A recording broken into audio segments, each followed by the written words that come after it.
pleasant evening across central Indiana. Robb's in for Angela tonight.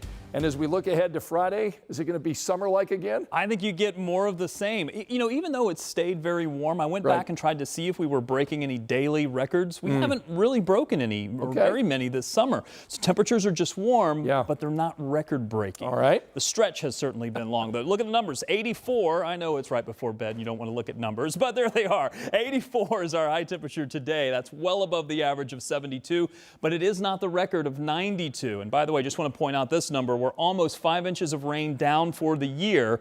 We desperately could use it. The drought has been expanding. We're starting to see this extreme drought creeping across parts of Indiana. Almost all of at least central Indiana is at least dry, moderately dry, or is in some type of drought. We could use some rain. It's not going to happen.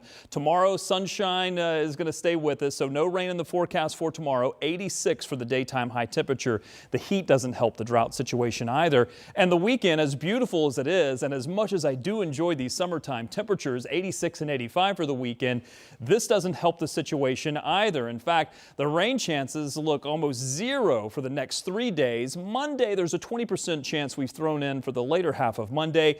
Tuesday's your best shot. This is when the front is going to arrive, and it's going to be a cold front. Now, until that happens, it should stay dry for the next several days. Really not a whole lot moving our way, but there's the front. It'll add some cloud cover for Monday, but it arrives by Tuesday and pushes through and brings in not just some rain for Tuesday, but also some cooler air. It is a cold front after all. So look what it does to the temperatures from the mid-80s over the next several days, including Monday, to that transition when the front arrives to 74. That's the high temperature. And overnight lows are going to be much cooler as well. But how about daytime highs in the 60s as we look to Wednesday and Thursday? I mentioned the overnight lows. How about this? From the 60s for overnight lows, which, by the way, the city is typically where we forecast this point. The outlying locations are going to be much cooler, down into the 40s for overnight lows for Thursday morning. So keep that in mind.